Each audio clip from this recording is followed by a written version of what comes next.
Olá, olá!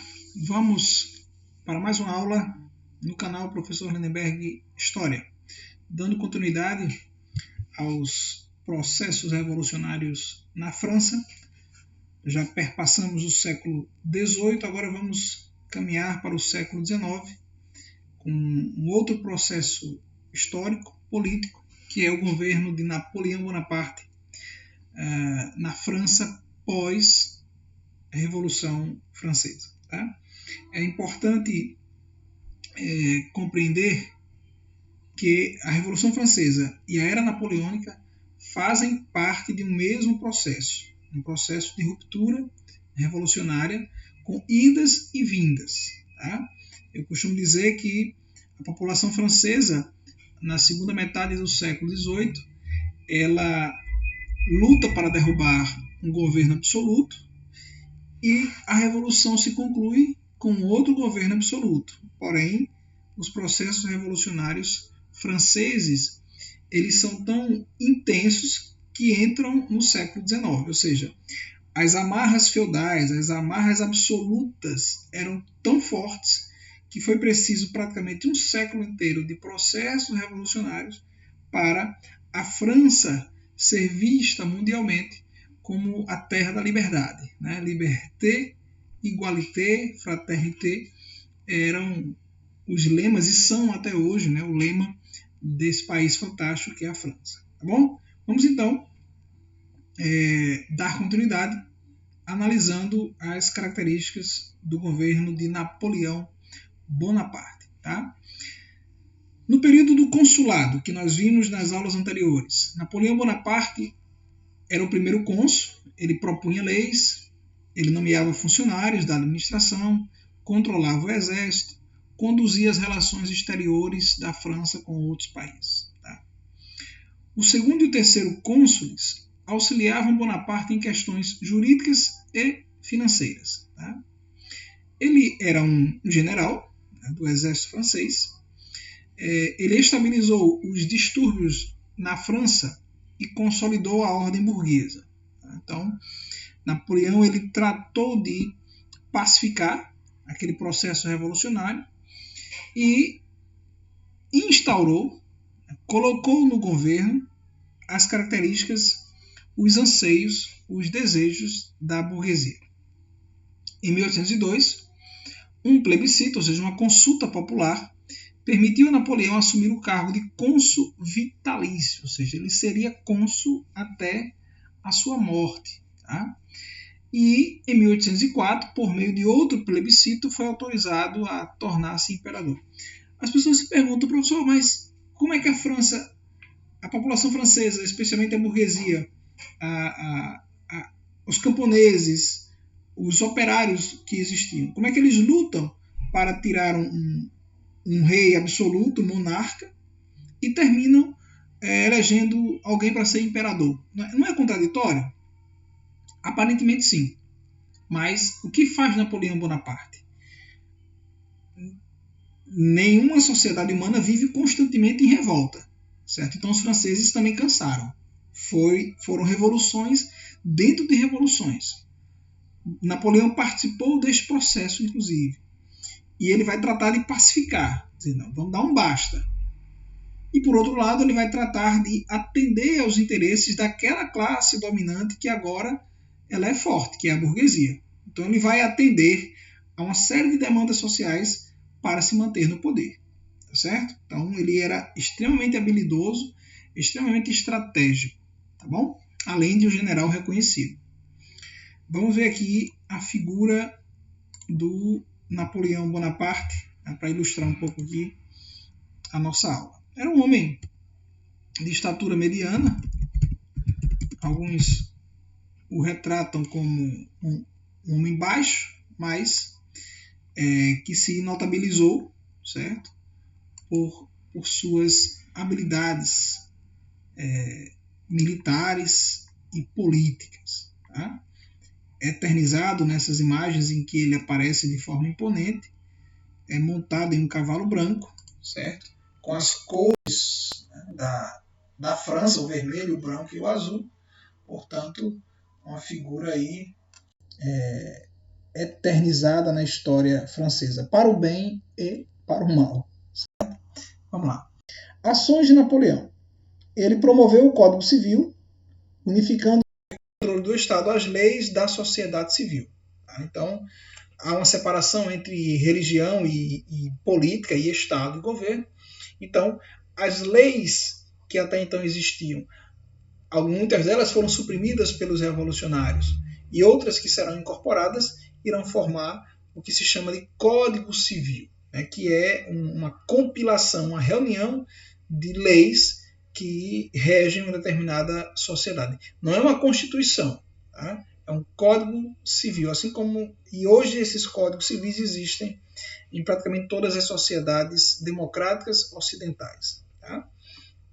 Ele assegurou a reforma agrária realizada durante a Revolução. Então ele vai atender a um setor revolucionário que serão os camponeses, né, que buscavam terra. Lembrem-se do lema da Revolução Francesa: pão, paz e terra. Então ele vai garantir a paz e vai garantir a terra para aqueles que reivindicaram e lutaram por ela.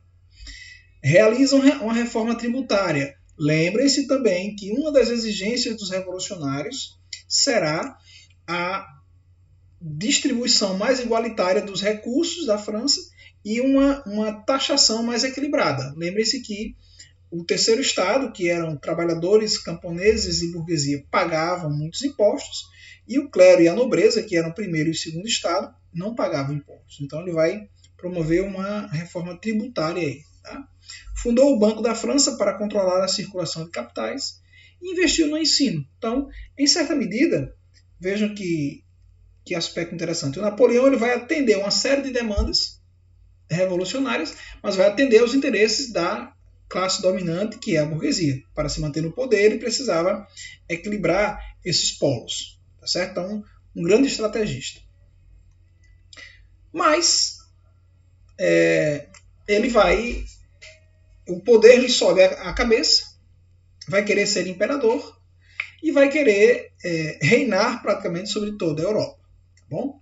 Ele vai promover o que nós chamamos de bloqueio continental, que hoje a história avalia como um grande absurdo, um grande equívoco estratégico por parte de Napoleão Bonaparte. Eu vou explicar aqui, depois a gente busca uma imagem para ilustrar o que foi esse bloqueio continental. Então, e Napoleão vai promover uma série de guerras contra diversos países europeus. Tá? Ele estabiliza a França, mas vai entrar em conflito com diversos outros países. As chamadas guerras napoleônicas. Né? O imperador francês envolveu-se em conflitos contra a Grã-Bretanha, que era uma potência, a Rússia, que é um país enorme, a Áustria e a Prússia, entre outros estados. Né? Portugal, Espanha, realizou uma série de conquistas, submetendo quase toda a Europa Ocidental. Então, a França sai de uma revolução para tirar um rei absoluto, elege um general à condição de imperador, e esse cara quer dominar toda a Europa. É óbvio que vai ter problemas. Tá? Ele destituiu diversos monarcas, substituindo-os por generais e parentes. Então ele dominava o país, destituía o rei, tirava o rei e colocava um general de sua confiança ou um parente seu. Muitos problemas, muitas guerras, muitos conflitos. As forças napoleônicas tiveram dificuldades para vencer a Grã-Bretanha por mar. A Inglaterra sempre se destacou por ser uma potência marítima. Né? E é aí que Napoleão vai enfrentar as grandes dificuldades, que é tentar, né, submeter a Inglaterra. Havia uma rivalidade histórica entre ingleses e franceses.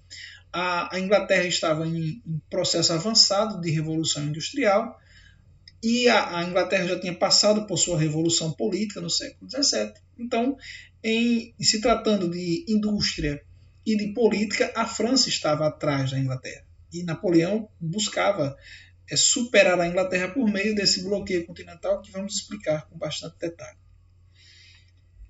Napoleão decretou, então, o bloqueio continental. França, países aliados e dominados foram proibidos de comercializar com os ingleses, com os britânicos. Qual o objetivo de Napoleão? Enfraquecer a Grã-Bretanha e ampliar os mercados franceses, ou seja, superando economicamente a Inglaterra, mas buscou uma estratégia muito arriscada, muito perigosa. A Grã-Bretanha continuou comercializando com países da Ásia e da América. Muita atenção para esse aspecto aqui. Tá? Eu vou voltar a esse aspecto, ao bloqueio continental, no final da nossa aula, para explicar as consequências desse bloqueio continental para a Europa, mas principalmente para o nosso continente, o continente americano. Vamos lá. E aqui nós vamos ter o que chamamos de Império Napoleônico. Vou ampliar aqui para vocês verem melhor. Deixa eu mudar aqui. Vou botar eu aqui para cima. Aí agora vamos para cá. Vamos aumentar isso aqui um pouco. Pronto. Então, esse era o território, vejam vocês, que Napoleão governava em 1811, a partir da França. Então, primeiro ele governava isso aqui. E aí ele foi, né, passou a governar a França a partir de 1789. Conquistas da Convenção desde 1792. Então, os revolucionários conquistaram esse território aqui, tá, para a França. Depois, outros territórios serão anexados ao Império Francês. Essa região aqui, Itália, essa região aqui, os Balcãs, e essa região aqui, mais ao norte da Europa. Tá? Países e estados dominados por Napoleão: Espanha, Reino de Nápoles, Reino da Itália. A Itália ainda não era um país unificado, era dividida em diversos reinos. Suíça, essa região também que não era unificada, que corresponde hoje a boa parte da Alemanha, e a região da Varsóvia, ou seja, conflito direto com os russos. Tá? E esses são os estados independentes e aliados de Napoleão Bonaparte. Tá? Então ele tinha uma série de aliados aqui nessa região mais ao leste da Europa. O principal adversário de Napoleão, a Grã-Bretanha. Tá? E aí os limites do Império, certo? Essa parte grifada de azul, a confederação do reino, um território aqui específico, e o bloqueio continental. Desculpa, os limites do Império são esse aqui.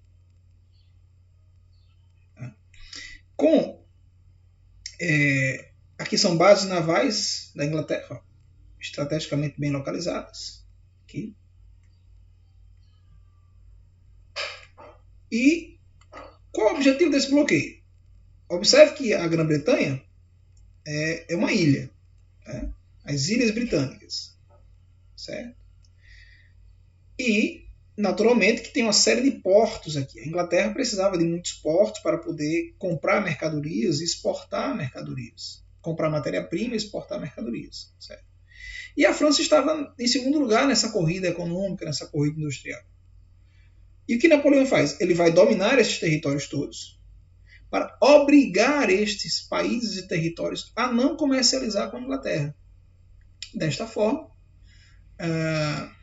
Napoleão forçava os ingleses a retraírem sua economia e ele teria que produzir para abastecer todo esse território. Então era algo extremamente arriscado, certo? Vou buscar aqui um mapa mundi para mostrar para vocês as consequências disso. Vamos lá.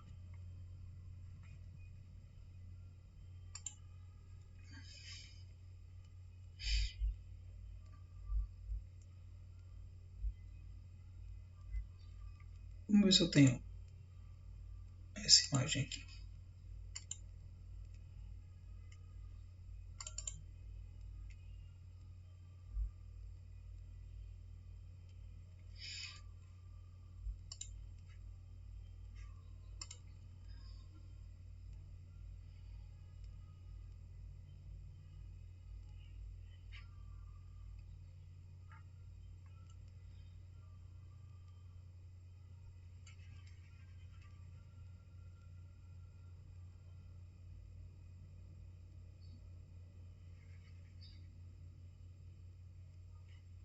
Difícil, hein? Só um pouquinho, gente.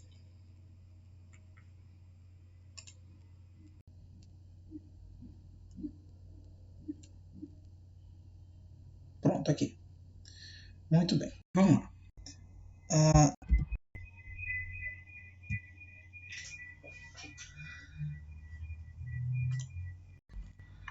só.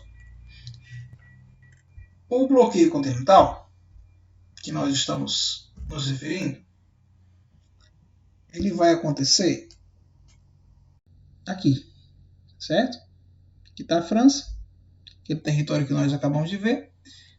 Napoleão vai colocar aqui sua frota naval para impedir a comercialização entre ingleses e os demais países e territórios europeus.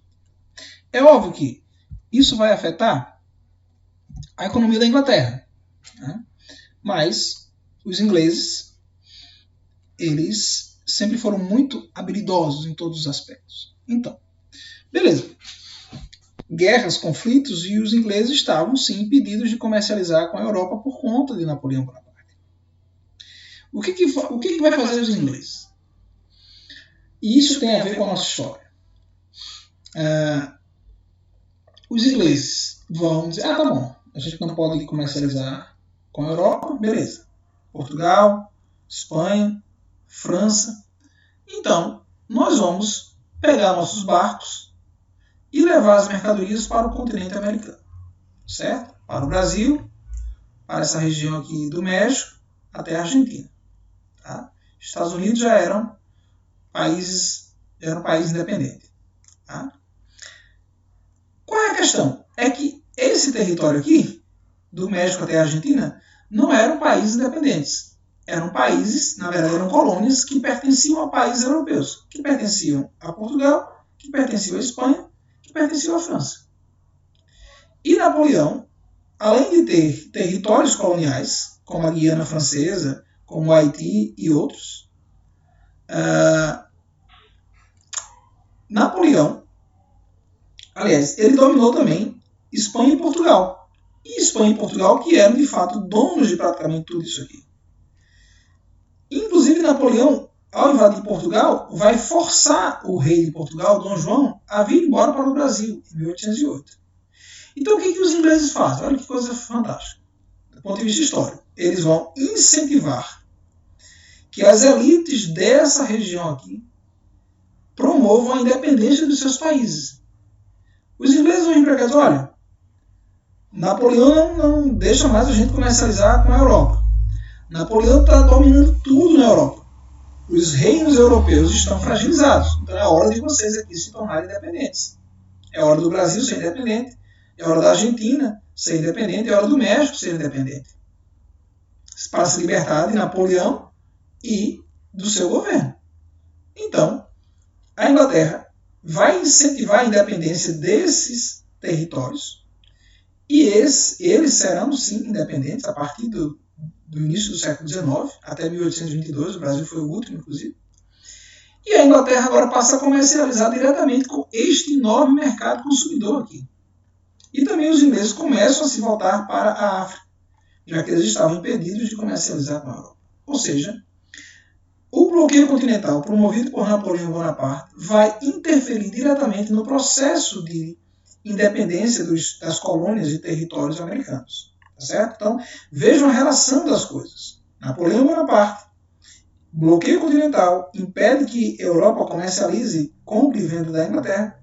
A Inglaterra se volta para as colônias, incentiva a independência e continua como potência mundial até que Napoleão, com o tempo, perca o poder. Tá certo? Muito importante compreender os processos históricos que têm a ver com a história do continente americano e com a história do Brasil, inclusive. Deixa eu voltar aqui para o meu cantinho. Agora vamos voltar à nossa aula. Ok? Vamos baixar aqui um pouco para não ter interferências. E vamos lá. Espero que tenha ficado clara essa questão do bloqueio continental. Certo? E Napoleão segue com desastres militares. Né? A desastrosa campanha na Rússia. O Império Russo não se submeteu ao bloqueio continental. Como consequência, Napoleão invadiu o território russo em 1812. Essa coisa de bloqueio continental foi algo forçado, certo? Países como Portugal, por exemplo, não tinham como acabar a sua relação com a Inglaterra porque deviam muito aos ingleses.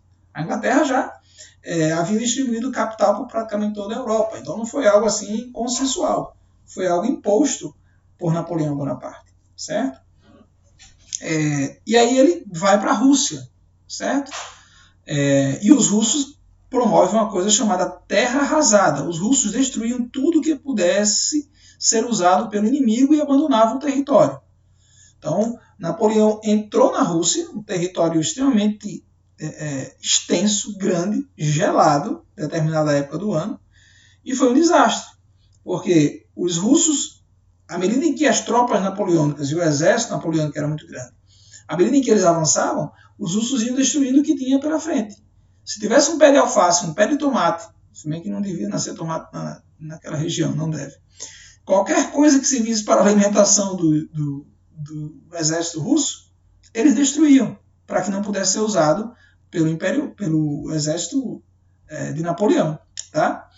Napoleão enfrentou um inverno rigoroso, falta de alimentos, doenças, e seus soldados morreram de frio e de fome na Rússia. Tá? E é uma derrota enorme. Humilhado, Napoleão voltou para Paris. Dos 600 mil soldados que foram à guerra, menos de 60 mil retornaram. Imaginem vocês. Mais de 500 mil mortos por conta da vontade, do desejo de uma pessoa, de um imperador. Bem? Ou seja, morreu mais gente nas guerras napoleônicas do que durante a Revolução Francesa.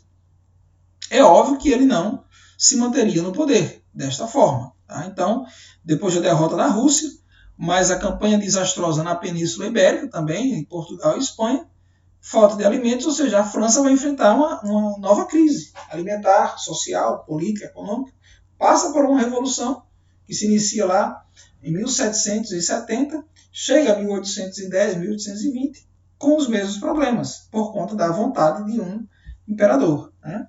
O que acontece? Grã-Bretanha, Áustria, Prússia, Rússia e Suécia organizaram uma coligação e venceram a França na Batalha de Leipzig, em 1813. Então, toda a Europa se une contra a França de Napoleão Bonaparte.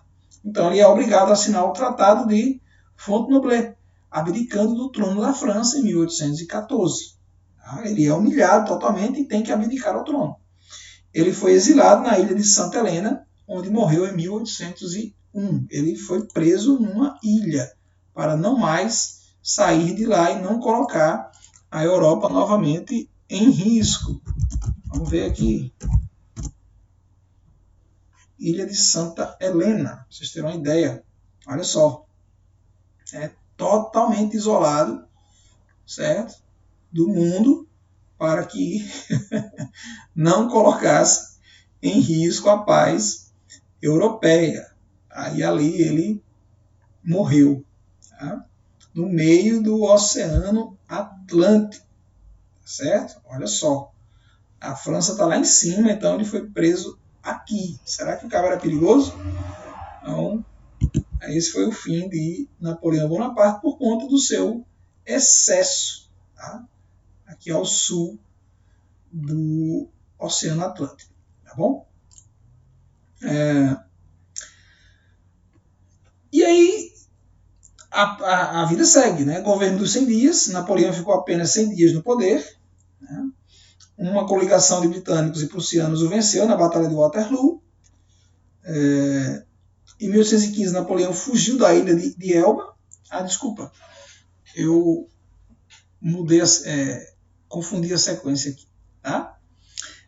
Depois de 1814, o governo foi entregue a Luís XVIII, irmão de Luís XVI.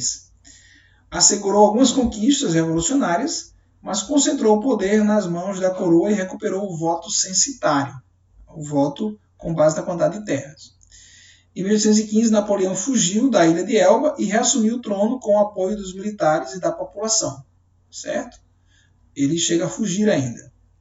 Governa por 100 dias, depois ele é derrotado, aí sim ele é preso na ilha de Santa Helena, que eu mostrei para vocês, e lá morreu em 1821. Desculpas por não ter observado a sequência aí das setas. Tá bom? E aí vem o Congresso de Viena. O que é esse Congresso de Viena? É uma reunião dos representantes das monarquias europeias que perderam seus tronos por conta das guerras napoleônicas. Tá? Então, representantes do Império Russo, do Império Austríaco, da França, da Prússia, da Grã-Bretanha e de outros estados se reuniram no Congresso de Viena. os dirigentes das grandes potências decidiram o seguinte: reorganizar as fronteiras da Europa que vigoravam antes de 1789, restabelecer as bases políticas do antigo regime, restaurar o poder às monarquias destituídas por Napoleão. Havia um princípio de legitimidade, ou seja, esses herdeiros dos reis ou mesmo os monarcas destituídos por Napoleão queriam de volta ao poder, queriam de volta ao governo de seus países, né? Garantir a paz no continente por meio do estabelecimento do equilíbrio de poder entre os estados europeus. Esse congresso é muito importante, ele vai ocorrer em 1815. Inclusive o Brasil participa desse congresso. Em 1815, o Brasil já não era mais uma colônia efetivamente de Portugal. A família real portuguesa estava no Brasil, Dom João VI e toda a sua comitiva estavam no Rio de Janeiro, que era a capital do Brasil nesse período, e o Brasil foi elevado à condição de reino unido a Portugal. Então, o Brasil oficialmente deixou de ser uma colônia em 1815. E a família real portuguesa e brasileira foram participar deste congresso, exatamente para restabelecer a ordem vigente na Europa antes da Revolução Francesa, antes de Napoleão Bonaparte. Percebam que é um conflito constante, uma disputa constante por poder.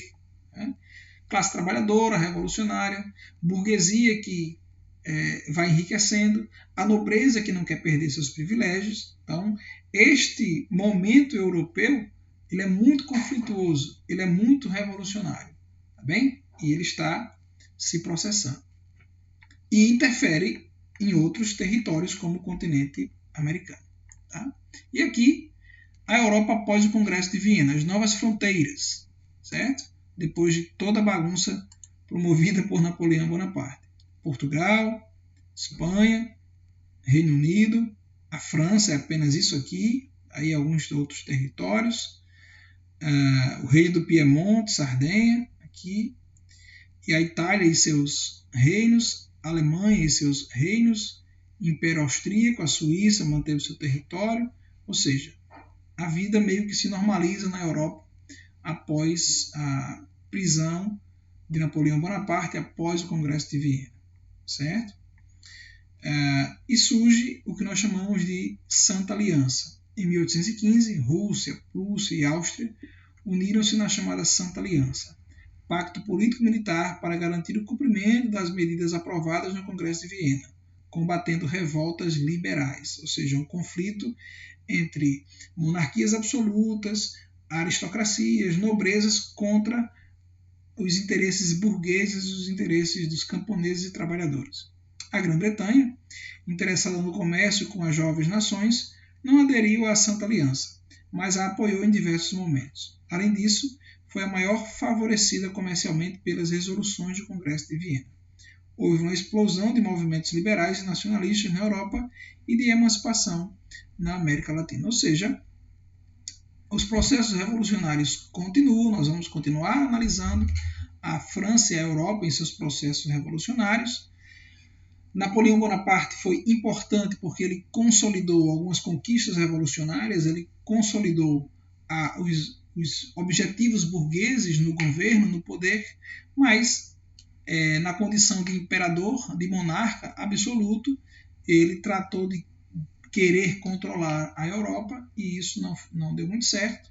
Esbarrou em um país potente que já havia promovido sua revolução burguesa, liberal, a Inglaterra. A Inglaterra, portanto, após o bloqueio continental, se volta para a América, né, inclusive apoiando as monarquias da Espanha, as monarquias de Portugal. Inclusive é a Inglaterra que vai financiar a vinda da família real portuguesa para o Brasil. E mais 15 mil pessoas de Portugal virão para o Brasil. E a Inglaterra, portanto, vai promover a independência das colônias americanas, transformando essas colônias em países e negociando diretamente com elas, lucrando e continuando na frente nessa disputa com a França por questões econômicas. Tá certo? Então, espero que tenham compreendido, espero que tenham gostado. Desculpe aí o vai e vem na aula, mas é isso o Império Napoleônico, sua interferência na Europa, sua interferência com a Inglaterra e as consequências que serão geradas para o continente americano e para a própria Europa. Até o nosso próximo encontro aqui no canal Professor Lindenberg História. Foco nos estudos e vamos avançar.